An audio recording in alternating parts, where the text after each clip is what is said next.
लेकिन गुरु महाराज ने कहा कि संत मत, अगर आप अंदर में जाकर संत मत को देखोगे, सुनोगे, तो संत मत की व्याख्या बड़ी अनोखी है। जो समृद्ध होते हैं, जो कहा जाता है कि कामी क्रोधी लालची से भक्ति कभी ना होए, भक्ति करे कोई सुरमा जात वर्ण कुल खोए। जो भक्त सुरमा होता है, उस सुरमे की व्याख्या होती है कि अपने प्राण जान देकर भी जो गुरु के वचन की पालना कर लेता है, वो सुरमा कहलाता है। तो गुरु महाराज ने कहा कि अगर आप ऐसे गुरु को प्राप्त कर चुके हैं जो आपका लोक और परलोक दोनों बनाना चाहते हैं, और फिर भी आप इसी लोक में फंसे रहना चाहते हो, तो आपसे बड़ा अधम कोई नहीं हो सकता। इसीलिए गुरु महाराज ने कहा कि आज के इस घोर कलयुग में हम आप लोगों को गुरु की महिमा का वर्णन अपने आप में कर लेना चाहिए। अगर कोई बताए समझाए कि आपके गुरु ऐसे हैं, आपके गुरु वैसे हैं और आप ऐसे हो, यानी कि गुरु के विपरीत हमारी महिमा, हमारी भक्ति को कोई बताता है, तो हमें गुरु की भक्ति को कलंक लग जाता है।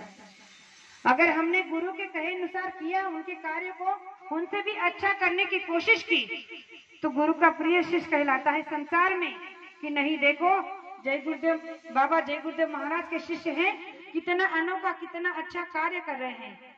लेकिन हमने अपने तरफ से कोई ऐसा गलत व्यवहार, गलत कार्य कोई कर दिया कि जिससे हमारे गुरु को लोग बदनाम कर दे, लोग कलंकित कर दे, तो इससे बड़ा अधम और शिष्य कोई नहीं हो सकता।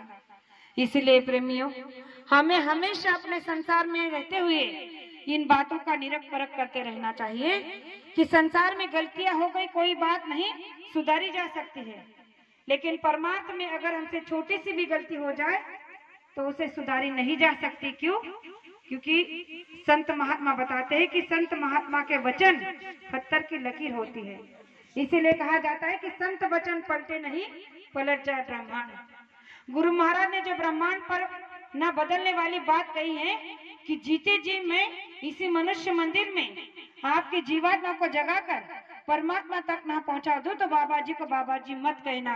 बोलो प्रेम से जय गुरुदेव। तो प्रेमियों, जब ये बात गुरु महाराज ने हमारे आपके सामने अपने मुखारबिंद से कह दी है कि जीते जी परमात्मा का दर्शन तुम्हें इसे मनुष्य मंदिर में करा कर रहूंगा, तो आप सोचिए कि हमारे गुरु कितने समृद्ध हैं।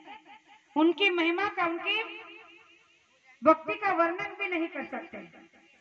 लेकिन आज तक हम सच्ची भक्ति ही नहीं कर पाए। तो गुरु महाराज ने कहा कि आज का दौर एक दूसरे को कमी देखने में, एक दूसरे की बुराइयां निकालने में चला जा रहा है, लेकिन हमारे पास पता नहीं समय कितना कम बचा है।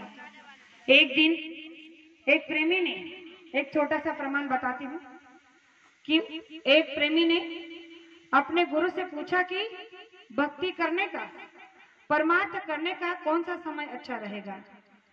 तो उन गुरु ने कहा कि मौत के एक दिन पहले। क्या कहा? मौत के एक दिन पहले।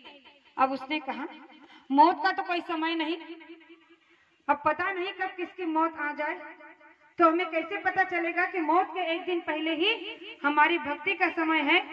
तो हमें समझ नहीं रहा है कि मौत का एक दिन पहले का मतलब क्या है। तो उनके गुरु ने कहा कि मौत का एक दिन पहले का समय मतलब जीवन का हर एक दिन आखिरी समझो। जब तक जीवन का हर एक दिन आखिरी नहीं समझोगे, तब तक तुम परमार्थ कर ही नहीं सकोगे। क्योंकि यही भूल और भरम तो अभी तक संसार में प्रेमियों को है। जब हम लोग ऐसे काफिले प्रचार लेकर दौरे निकलते हैं और गांव-गांव शहर में जाते हैं और प्रेमियों को बताते हैं कि देखो भाई, हमारे बाबा जय गुरुदेव जी महाराज का कहना है आपको शाकाहारी रहना है, अर्जी उनकी है, मर्जी आपकी है। अन्य तरह के विचार जब उनके सामने रखते हैं, तो कुछ प्रेमियों ने ऐसे ऐसे जवाब दिए हैं जो बताना चाहती हूँ